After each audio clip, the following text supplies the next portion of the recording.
Topographical sheet. A relief map shows the height of the land above the mean sea level on a flat surface. Several methods have been developed to depict the relief features on a map, such as contours, form lines, spot height, benchmarks, hachures, etc. These methods have their merits and demerits, but contouring is the standard method for representing the relief on a topographical sheet. Interpreting contours.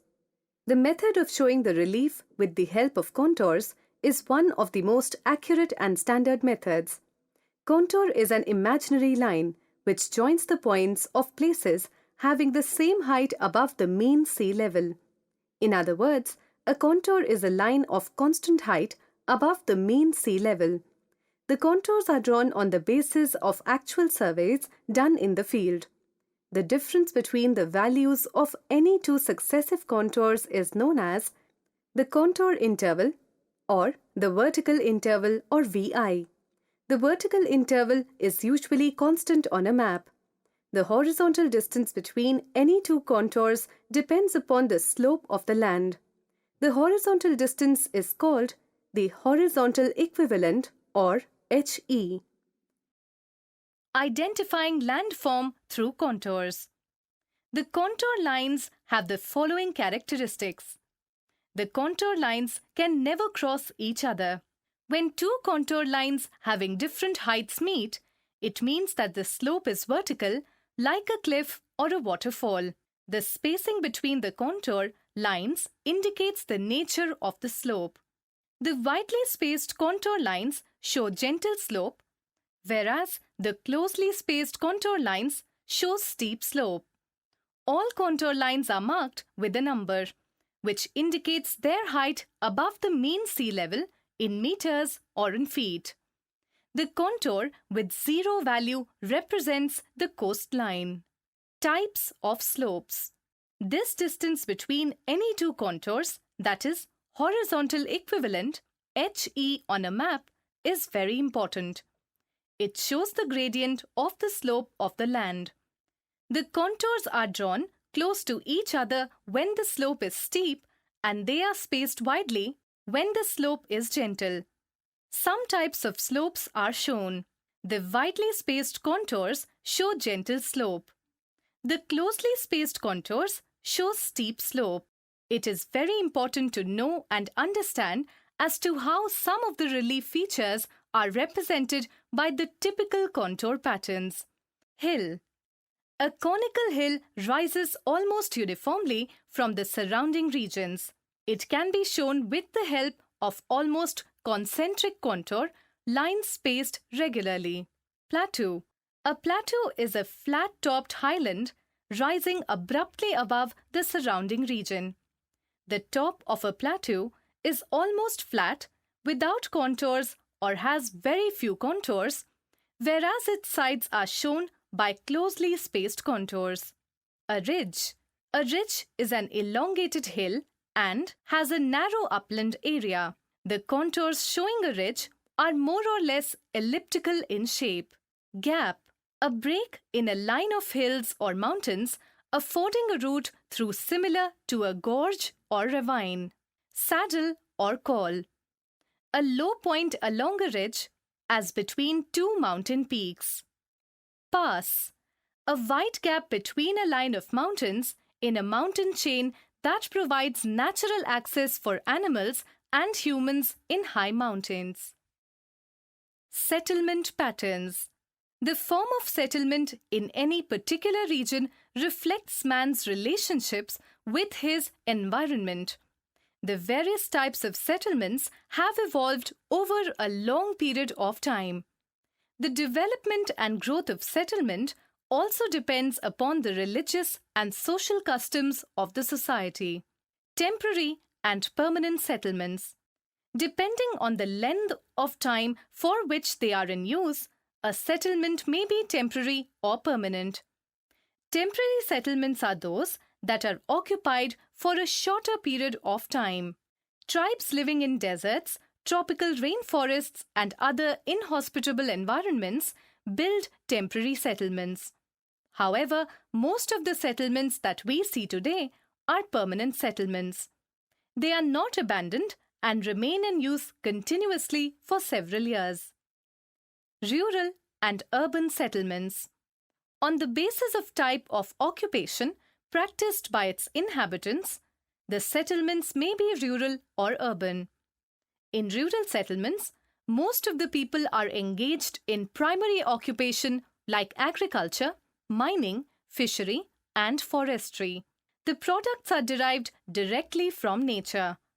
Villages are examples of rural settlement.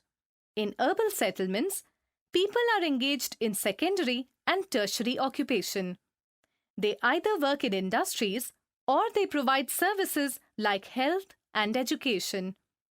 Towns and cities are examples of urban settlements. Compact and dispersed settlements. The settlement where all the houses are built side by side, leaving narrow lanes and by-lanes, are called compact settlements. There are collective amenities to serve the people like schools, places of worships, hospitals and markets, etc. Dispersed settlements serve few families and houses are scattered in isolated places. Life is simple and quiet as there is little opportunity for social gathering. These types of settlements are found on highlands or farmlands. Circular pattern. They generally develop around a lake or pond or an oasis in a desert area. When the people settle around such a water body, it takes the shape of a circular pattern, linear settlement. This type of settlement develop along the highway or railway line or along the canal or a river in which all houses are built in a line. Rectangular pattern. This type of settlement generally develops at the crossroads and the houses are built side by side, leaving lanes and by-lanes. Triangular pattern. Sometimes the settlements develop at the confluence of two rivers and the houses are built in between the two rivers that ultimately grows into a triangular pattern. The radial or star-shaped pattern. Such settlements are common in both towns and villages, where the dwellings spread out in several directions from a central point, which is either round a big water body or where many roots join together. Interpretation of topo sheets. The study or interpretation of a topo sheet can be done under the following heads. Marginal information. The information included are name and number of the topo sheet, area covered by the topo sheet in square kilometers, the area shown on the sheet, the latitudinal and longitudinal extent of the sheet, extent of the arbitrary grid, scale of the sheet, and special information if any. Relief features and drainage. The information included under this heading are the contour interval on the topo sheet, the physical divisions, the description of the relief features in each physical division, major landforms and their location, the drainage pattern, the prominent water divides, the general slope of the area, and the gradient and direction of flow of the important rivers. Prominent land uses. The information under this heading include various types of natural vegetation and their land uses, major occupations possible in the region or the main sources of livelihood such as lumbering, livestock raising, farming, mining, industries, etc. Means of transport and communications. This includes different means of transport shown on the sheet, such as tracks, roads, railways, telegraph and telephone lines, post offices, correlation between topography and means of transport, and also correlation between means of transport and human settlements. The human settlements. The information includes the urban and rural centers, their size and location, settlement patterns, any special activities associated with the urban centers such as industries, mining, trading, administrative, defense, etc., density and pattern of the rural settlements. It also helps in finding land use and major occupations.